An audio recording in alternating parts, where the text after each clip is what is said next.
Bom dia, meus queridos alunos. Hoje vamos falar de função afim, página 132 do livro.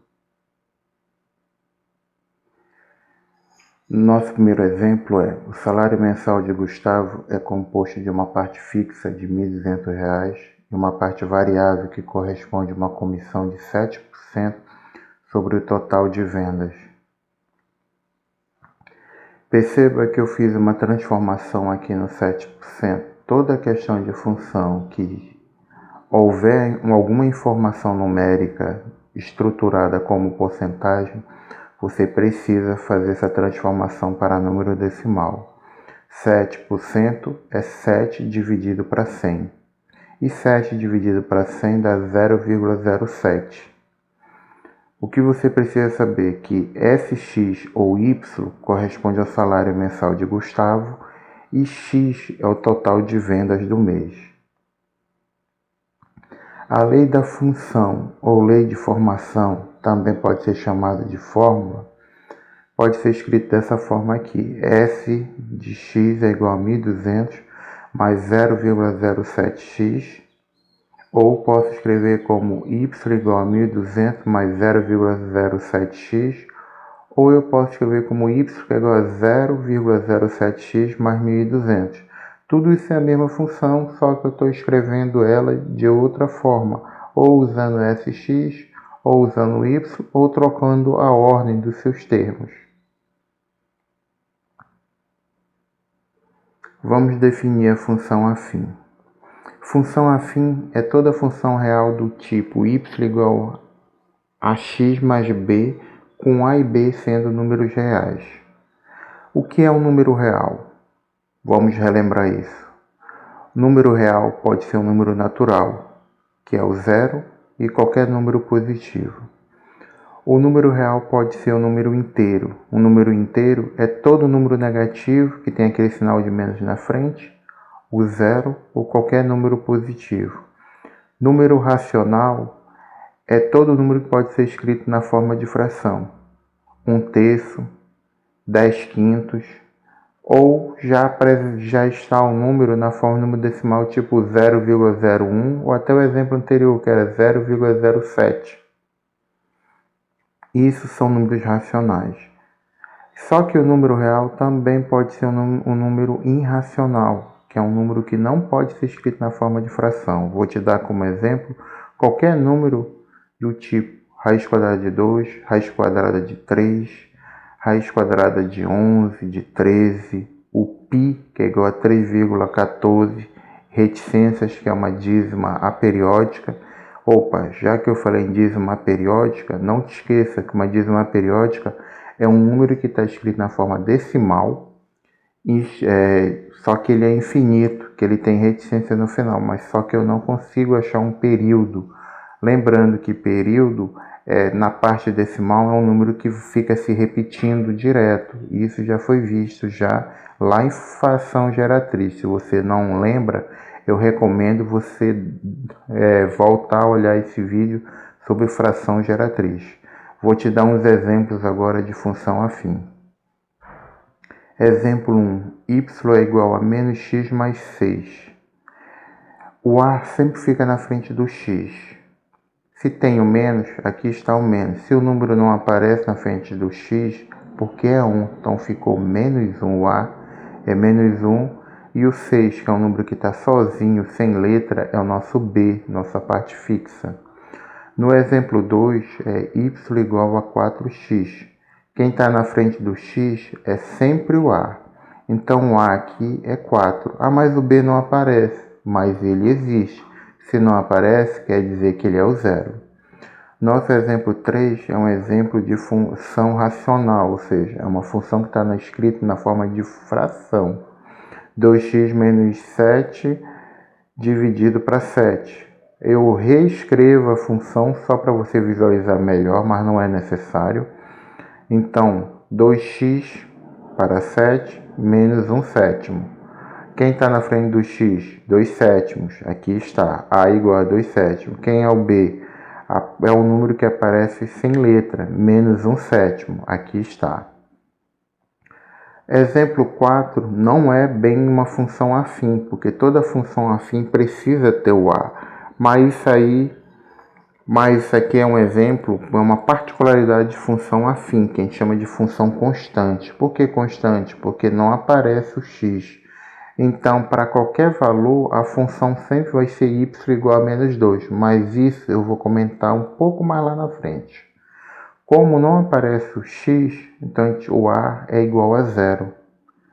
E só aparece o número sozinho. E número sozinho é sempre o b. E nesse caso é menos 2. Agora vamos analisar o gráfico de uma função afim. O gráfico de uma função afim sempre é uma reta. Tanto é que foi até cobrado em prova, mas só que você construía o gráfico usando uma tabela supondo 5 valores para x.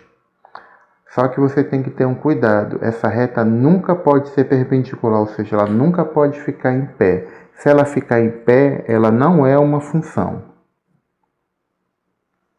Vamos ver o nosso primeiro gráfico aqui.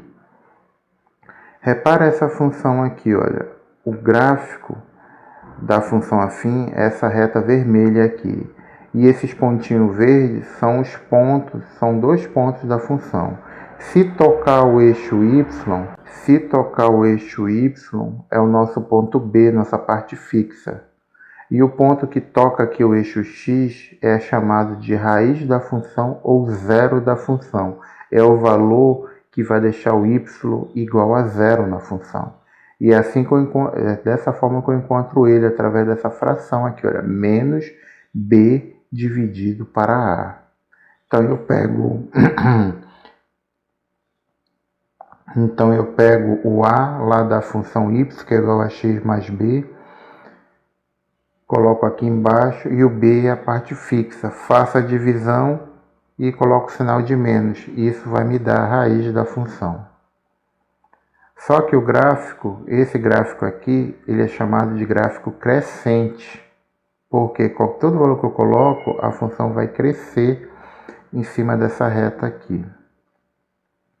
Só que eu tenho esse outro gráfico aqui, olha. Repara que só mudou a posição. A reta agora ela não está mais subindo, ela está descendo. Mas a ideia continua valendo. O ponto verde em cima do eixo y aqui é o b. E esse outro ponto aqui no eixo x é o menos b sobre a. Continua sendo a raiz da função ou zero da função. O gráfico pode ficar dessa forma aqui, uma reta, olha, paralela ao eixo x. Quando aparece daqui, é a nossa função constante, igual ao exemplo 4 que eu te mostrei agora há pouco. Só tem o ponto B, que é o ponto que a reta corta com o eixo y. E esse aqui é um caso particular de função afim.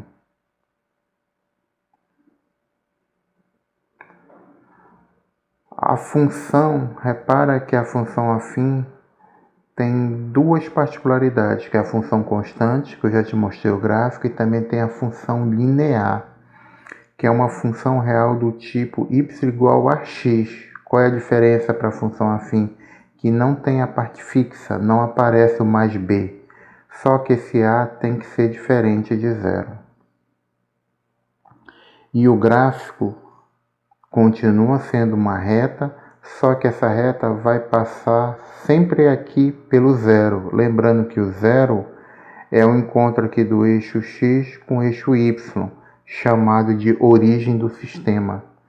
O que é que vai mudar para os exemplos de gráfico de função linear? É a inclinação dessa reta. Ela pode estar mais em pé ou mais deitada. E esse ângulo de inclinação é determinado a partir do A.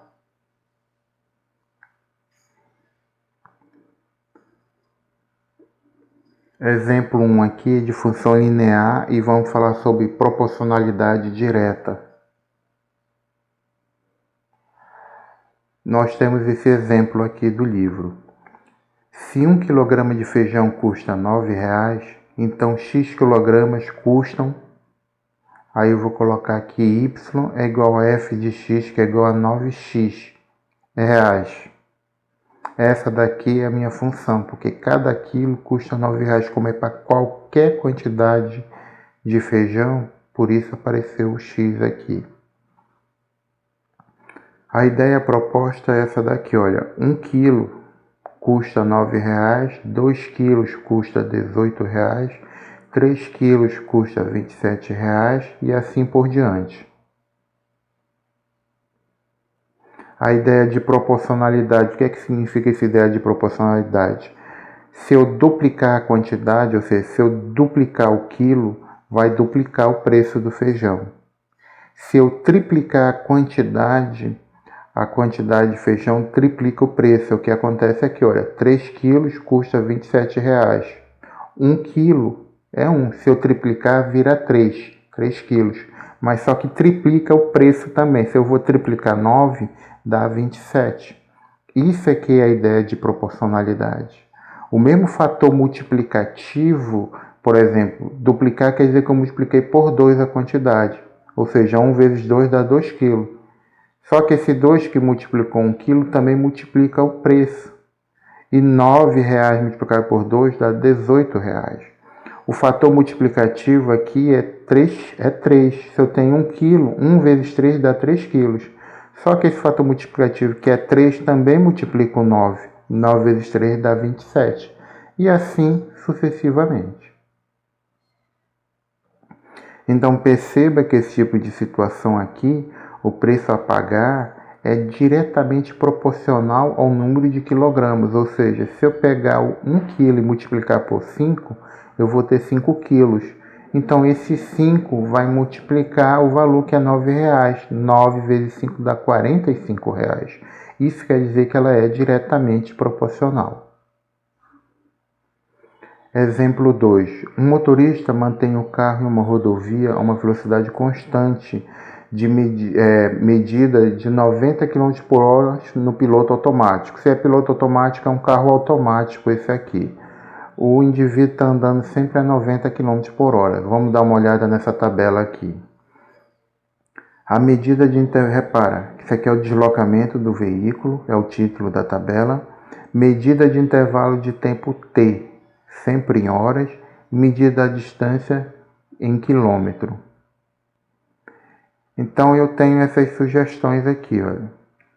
1/3 de hora, meia hora, 1 hora, 2 horas e T horas. 1/3 de horas quer dizer que eu peguei 1 hora e dividi para 3. Então 90 dividido para 3 dá 30. Meia hora, então peguei 1 hora e dividi pela metade. Então a gente vai e divide o percurso aqui, olha, 90 km por hora, ou seja, a cada 1 hora esse carro percorre 90 km. Então a metade de 1 hora quer dizer que essa quilometragem aqui cai pela metade, então a metade de 90 é 45. Como eu já disse, 1 hora corresponde a 90 km. Mas agora eu já andei 2 horas nesse carro. 2 horas é 90 mais 90 que dá 180. Mas quando eu tiver T horas, então repara que a fórmula vai ser essa daqui, olha, D igual a 90T. A cada hora que eu percorro com esse carro, eu multiplico por 90. Só que T corresponde a qualquer tempo. Ou seja, posso colocar 1 hora, 2 horas, 3 horas, 4 horas. Então está variando aqui no T. Se é qualquer hora para a gente é T. Então a nossa fórmula é essa daqui. Então perceba que isso aqui que está em destaque, D igual a 90T, é a fórmula ou lei de formação da função. Nós temos como atividade essa daqui, olha, atividade do livro. Isso aqui é novidade nos meus vídeos, tá? Já estou colocando a atividade, é a página 132, 133, 134, 136. Essas aqui são as questões. Recomendo você pausar o vídeo e anotar. Vai resolver todas essas questões, você vai me entregar só na próxima aula. Hoje você começa a resolver e tirar dúvida comigo, mas eu quero todas as questões resolvidas, ou a grande maioria, na próxima aula você me entrega. Resolve, tira foto e manda no grupão, identificando seu nome e sua turma. Por hoje é só, até a próxima aula.